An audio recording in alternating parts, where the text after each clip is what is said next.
طوطا سوار تھا جس کی زبان بھی ابھی صاف بولنا شروع نہیں ہوئی تھی، زبان میں ابھی بچپن کی لکنت باقی تھی، تحریک زوروں پر تھی، قربانیاں دی جا رہی تھی۔ اس ماحول کے اندر یہی ہمارا اسلامی جمہوریہ پاکستان کا دل لاہور ہی تو تھا جہاں یہ داستان رقم کی جانے لگی تھی کہ بابا جی اپنی زبان سے تاجدار ختم نبوت کا نعرہ بلند کرتے تھے، اور وہ کندھے پر سوار بابے کا پوتا اپنی توت کی زبان سے زندہ باد کی صدا لگا رہا تھا۔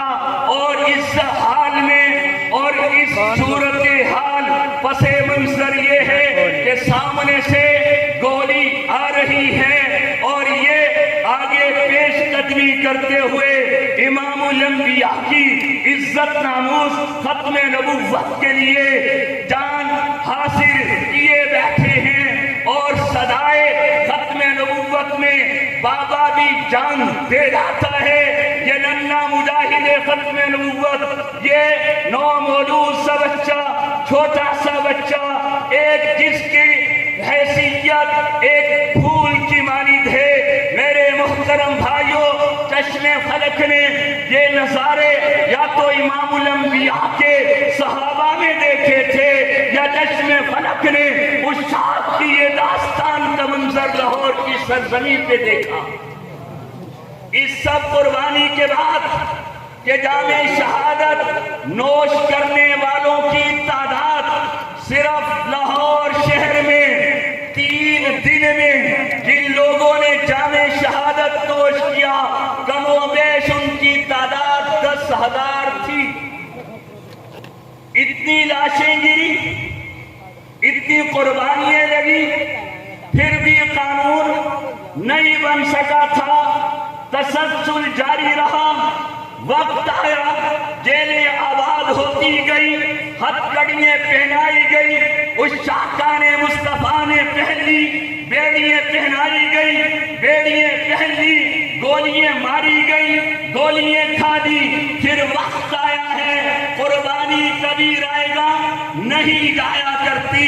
یہ خون شہادت بڑا ہی زرخیز ہوا کرتا ہے، بڑا ہی بار آور ہوا کرتا ہے، یہ کامیابی کے جھنڈے گاڑا ہی کرتا ہے۔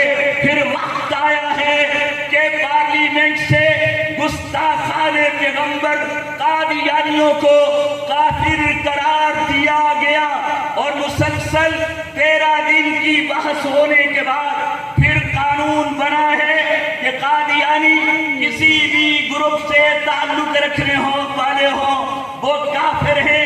پھر آرڈیننس آیا ہے کہ قادیانی اپنی عبادت گاہ کو مسجد نہیں کہہ سکتے اور اپنی کتابوں کو تفسیر نہیں کہہ سکتے، اپنے ہاں اسلامی الفاظ، اسلامی اصطلاحات استعمال نہیں کر سکتے۔ پھر یہ آرڈیننس بھی قانون میں بدلا، پھر آئین پاکستان کا حصہ یہ بات ہو گئی۔ اور وجہ کیا تھی؟ آج بھی لوگ سوال کرتے ہیں کہ جناب اعلیٰ وہ بھی تو انسان ہیں، وہ بھی تو ایک مذہب رکھتے ہیں، اس لیے انہیں بھی مذہبی آزادی حاصل ہونی چاہیے۔ تو اس کا جواب میرے اکابرین جو ارشاد فرماتے ہیں، میں اختصار کے ساتھ وہ جواب آپ کے گوش گزار کرتے ہوئے بات کو اگلی جانب بڑھاتا ہوں۔ وہ جواب یہ دیتے ہیں کہ جناب یہاں عیسائی بھی ہیں، الگ مذہب، الگ پہچان ہے، مسلمانوں کا ان سے کوئی جھگڑا نہیں ہے، ان کی عبادت پر پابندی لگانے کی، عبادت خانے پر پابندی لگانے کی کوئی بات کسی مسلمان نے نہیں کی ہے، ہندو پر یہ پابندیاں لگانے کی بات نہیں کی ہے، عیسائیوں پر بھی پابندی کی بات نہیں، ہندوؤں پر بھی پابندی اور قدغن لگانے کی بات نہیں ہوئی۔ یہاں سکھ بھی بستے ہیں، ان کا میلہ، ان کی عبادت، ان کو مذہبی آزادی بھی اس وقت عزیز میں حاصل ہے، پھر انہیں کیوں نہیں ہم کہتے ہیں اگر اصل میں یہ مذہب نہیں، مذہب کے ڈاکو ہیں، یہ مذہبی نہیں ہے، الگ اپنی پہچان رکھے، الگ اپنی شناخت رکھے تو پھر کوئی جھگڑا نہیں ہے۔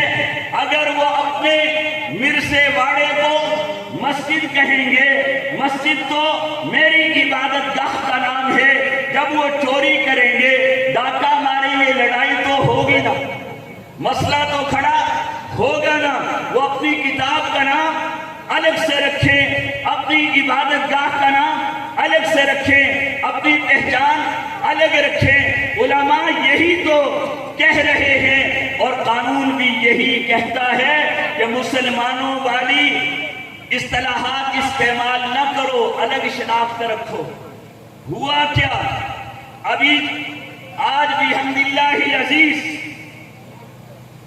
بہت سارے علماء کرام، ہم تمام ان علماء کرام کو خراج تحسین پیش کرتے ہیں اور ان کا شکریہ ادا کرتے ہیں، اور تمام ان لوگوں کا جنہوں نے اس تحریک میں حصہ لیا ہے کہ قاضی فائز عیسیٰ نے جو قانون کے اندر رد و بدل اور تخریب کی ہے اس کے ماننے کا انکار کیا اور سرعام میدان میں بھی نکلے، کورٹ میں بھی سامنا کیا۔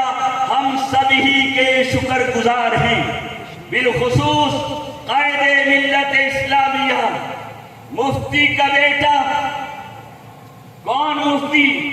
جس نے یہ قانون منصور کروایا۔